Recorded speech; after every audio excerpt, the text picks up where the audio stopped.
देखिए, गठबंधन धर्म का पालन करना किसी भी राजनीतिक संगठन के लिए बड़ा महत्वपूर्ण होता है। मैं बहुत स्पष्ट यह मानता हूं कि गठबंधन दो भाइयों के बीच का वह पारस्परिक समायोजन है जिसमें दोनों ही एक दूसरे के हितों का ख्याल रखते हैं। झारखंड मुक्ति मोर्चा ने 2015 के चुनाव में अपने सहयोगी दल राष्ट्रीय जनता दल की मदद करने के उद्देश्य से भी प्रयास किया। 2020 में राष्ट्रीय जनता दल और कांग्रेस के गठबंधन ने 3 सीटों का आश्वासन हम लोगों को दिया था, जो आखिरी समय में वह 3 सीटें इन लोगों ने राष्ट्रीय जनता दल, कांग्रेस और जदयू ने एक-एक करके बांट ली और झारखंड मुक्ति मोर्चा को धोखा मिला। हम अपनी बात अगर कहते हैं तो हमने बताया कि 2015 के चुनाव में भी हमने राजद को मदद की थी। 2019 के चुनाव में भी राजद हमारे गठबंधन का पार्ट था। 2019 के चुनाव में राजद का एकमात्र विधायक सत्यानंद भोक्ता जीते थे, जिसको गठबंधन धर्म का पालन करते हुए हेमंत सोरेन जी ने 5 वर्षों तक मंत्री बनाकर रखा। 2019 के चुनाव के बाद 2024 का चुनाव आया। 2024 के चुनाव में गठबंधन धर्म का पालन करने के लिए झारखंड मुक्ति मोर्चा ने कांग्रेस, राजद और वाम दलों को समायोजित किया। चुनाव के परिणामों के बाद सरकार बनाने की बारी आई तो 4 सीटें होने के बाद भी राजद को हम लोगों ने एक बर्थ दी, जो कि हमारे एक मंत्री हैं। मैं ये बातें तमाम इसलिए आपको दोहरा रहा हूं कि झारखंड मुक्ति मोर्चा ने बड़ी सदाशयता के साथ गठबंधन धर्म का पालन किया। इसके बदले बिहार की राजनीति में 2025 में जो धोखा हम लोगों को मिला है, ये निश्चित रूप से झारखंडी भावना को आहत करने वाला है। और मैं आपके सामने बड़े स्पष्ट रूप से यह कहता हूं कि झारखंडी चेतना को दिया हुआ धोखा झारखंड की मानसिकता और झारखंड के लोग नहीं भूलते हैं। हम निश्चित रूप से प्रतिकार करेंगे और हम निश्चित रूप से उनको यह बताएंगे कि झारखंड मुक्ति मोर्चा एक बड़ी ताकत है, इस देश के आदिवासियों की एक मजबूत आवाज है, और अगर इस देश के आदिवासियों की उस मजबूत आवाज को दबाने की कोशिश की गई है तो निश्चित रूप से इसका खामियाजा उन तमाम लोगों को भुगतना पड़ेगा।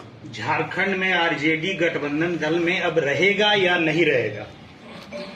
पार्टी निश्चित रूप से आने वाले समय में महागठबंधन के राजनीतिक दलों के क्रियाकलाप के आधार पर समीक्षा करेगी और संगठन के प्लेटफॉर्म पर, पार्टी के प्लेटफॉर्म पर समीक्षा के उपरांत मुक्ति मोर्चा के राजनीतिक हितों के जो अनुकूल होगा उसके अनुरूप निर्णय करेगी। और ये निश्चित रूप से मुक्ति मोर्चा के राजनीतिक हितों के साथ साथ झारखंडी हितों के भी अनुकूल होगा। बिहार में क्या रोल रहेगा अब बिहार के चुनाव में? बिहार के चुनाव में झारखंड मुक्ति मोर्चा किसी भी तरीके से सक्रिय राजनीति में नहीं है। हम वहां के किसी भी राजनीतिक कार्यक्रमों में भागीदार नहीं हैं।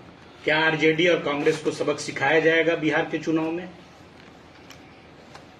मैं यह स्पष्ट मानता हूं कि अगर सक्रिय भागीदारी मेरी नहीं है तो वैसी स्थिति में झारखंड मुक्ति मोर्चा को चाहने वाले और जिस तबके का प्रतिनिधित्व झारखंड मुक्ति मोर्चा करता है, वह मतदाता भी इस बात को बड़ी गंभीरता से देख रहे हैं कि किस तरीके का राजनीतिक छल का शिकार झारखंड मुक्ति मोर्चा को बनाया गया।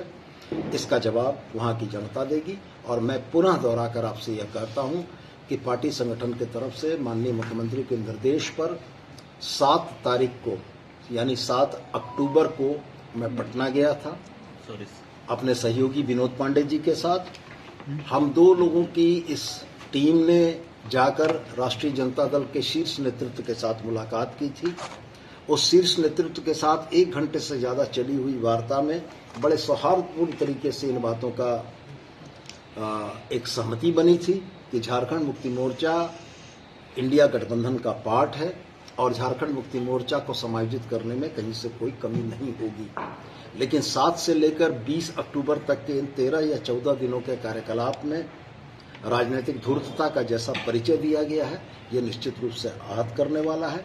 और हम इस बात को भी कतई नहीं भूले हैं कि राहुल गांधी जी, तेजस्वी जी की इस यात्रा के समापन में मनोहार और इसरार करके हेमंत सोरेन जी को बुलाया गया था और हेमंत सोरेन जी इंडिया गठबंधन के पार्ट होने के वजह से वहां गए थे। और अगर अभी बदले हुए क्रम में, बदली हुई परिस्थितियों में इस तरीके का बर्ताव हुआ है तो निश्चित रूप से इसका फलाफल उन तमाम ताकतों को भी भुगतना पड़ेगा जिन लोगों ने झारखंड मुक्ति मोर्चा के आत्मसम्मान को आहत किया है। बातचीत में आखिर ब्रेक कहाँ